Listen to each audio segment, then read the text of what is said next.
বাংলাদেশে এবং এই গণঅভ্যুত্থানের মাধ্যমে যে স্বৈরাচারের পতন হয়েছে, তারপর ছাত্ররা ছাত্রদের সাথে কথা বলে সমাজের সিভিল সোসাইটি, পলিটিক্যাল অর্গানাইজেশন যারা আছেন সকল পক্ষের সাথে আলোচনার ভিত্তিতে সর্বজন গ্রহণযোগ্য একটি সরকার গঠনের উদ্যোগ নিয়েছিলাম। গত 3 দিন এর জন্য আমরা দীর্ঘ প্রচেষ্টা এবং এরপর সকলের সম্মতিতে এমন একটি সরকার গঠন করতে পেরেছি বলে মনে করি, যেটি সারা দেশের জনগণের কাছে সর্বজন গ্রহণযোগ্য হবে এবং এই সরকারের যিনি দিবেন তিনি হচ্ছেন একজন আন্তর্জাতিক খ্যাতিসম্পন্ন নোবেল লরিয়েট এবং অবশ্যই যারা আর্বিট্রেটার্স গ্রহণযোগ্য একজন ব্যক্তিত্ব ডক্টর মোহাম্মদ ইউনূস। তার নেতৃত্বে আমরা এই সরকার বাংলাদেশের নতুন ধাঁচে এটা অনেক বড় যে ফ্যাসিস্ট ব্যবস্থার বিলোপের যেই করা খুবই চ্যালেঞ্জ সেটিকে সংবিধানের একটি সুন্দর রিফর্ম এবং এর মাধ্যমে আমরা বাস্তবায়ন করতে পারবো এই প্রত্যাশা।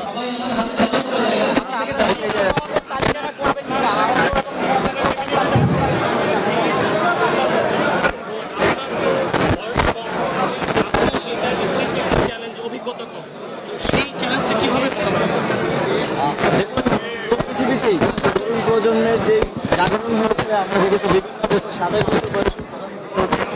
আমরা চ্যালেঞ্জ নিতে প্রস্তুত আছি এবং আমরা আমাদের চাঞ্চল্য রয়েছে, আমাদের যে কর্মস্পৃহা রয়েছে আমরা দেখেছেন আমরা এই স্বৈরাচারী সরকার হঠাৎ যা 17 বছরে কেউ পারে এত বড় বড় রাজনৈতিক দল ব্যর্থ হয়েছে, আমরা এক দফা এবং এই কর্মস্পৃহা এই দেশপ্রেম আমরা ক্যাবিনেটেও আশা করি আমি এবং নাহিদ ইসলাম যারা ছাত্র আন্দোলনের পক্ষ থেকে আছি আমরা আমাদের যোগ্যতা প্রমাণ করতে পারবো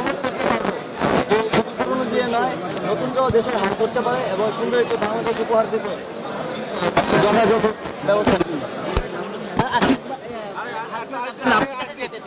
সেটা হলো যে এই সরকারের অনেক চ্যালেঞ্জ আছে, মনে করা হচ্ছে সামনেও আপনারা এখন ট্রাফিক নেই, ট্রাফিকের দায়িত্ব পালন করছে ছাত্ররা, সামনে যে চ্যালেঞ্জ তখন কি ছাত্ররা মাঠে থাকবে? গভর্নমেন্টকেও একটা চ্যালেঞ্জ ছিল, এই চ্যালেঞ্জ ছাত্ররা অতিক্রম করেছে এবং গত কিছুদিন ধরে আমরা দেখেছি ছাত্র জনতার উপস্থিতিতে যে বর্তমান আনপ্রেসিডেন্টেড চ্যালেঞ্জগুলো এসেছে সেই চ্যালেঞ্জগুলোকেও কিন্তু ছাত্র জনতা অতিক্রম করছে। এই ধারাবাহিকতা ভবিষ্যতে ধন্যবাদ। আমরা